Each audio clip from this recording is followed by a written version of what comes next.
It's that time of year again. The dust is in the air, and the rumble of combines rings out across the hills and plains. And the memories of many years snaps into focus. Welcome to the soybean harvest.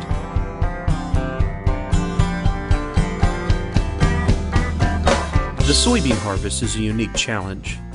It's a crop that tests the limits of headers, rotors, spreaders, and most of all, farmers. With such a limited harvest window, literally millions can be lost if the wrong kind of storm blows your way. And the challenges of the soybean harvest have helped shape combines. Our Dynaflex draper header was in part inspired by the need to perform better at getting those low pods near ground level. And many of the updates on the Super Series are a direct result of what we've learned harvesting soybeans. Because of the time restraints getting in beans, our competitors have taken a particular approach to updates on their combines. For starters, a lot of our competitors have focused on making much larger combines. The idea is that one can simply horsepower their way through harvest, regardless of the grain quality or loss. And in some ways, this is not so far from the truth. It's better to lose 3% out the back of the combine than to lose 30% in a hailstorm. At the same time, our competitors will often suggest the high fuel use and dirty grain samples are acceptable in such high capacity conditions. At Gleaner, our view on this is simple. Get the capacity with the clean grain, low loss, and in with less fuel. Here's how we do it. Our capacity comes from a variety of sources. First off, our feeding is not limited by a beater, auger, or narrowing inlet like our competitors when they feed their axial rotors.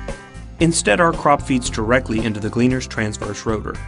Once in the rotor, crop threshes on the largest threshing and separating area on any combine. We get more area in a smaller space because our rotor cage is open 360 degrees. Our competitors are a fraction of that. Finally, our combine is much less limited by the capacity of the shoe because much of our cleaning takes place in mid-air. Our competitors must rely on their cleaning shoes that can quickly get overloaded with material. Gleaner achieves its legendary clean grain samples for much the same reason.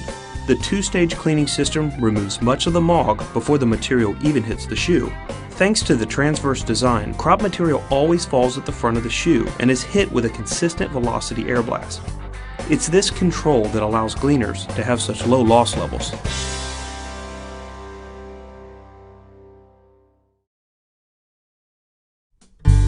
As part of our trip, we decided we wanted to see just how well the Gleaner Super Series performs in beans.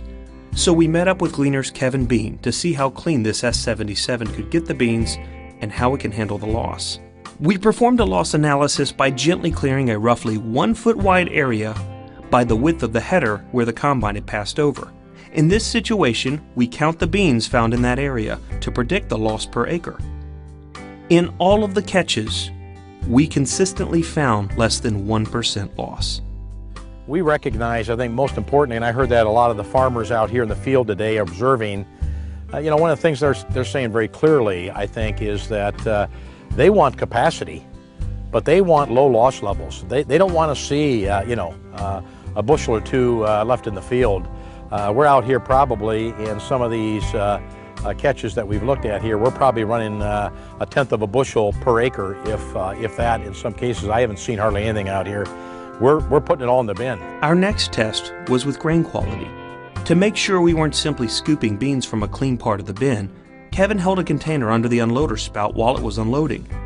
The results were essentially zero foreign matter. As we travel the bean harvest, we're finding more farmers beginning to pay attention to these numbers.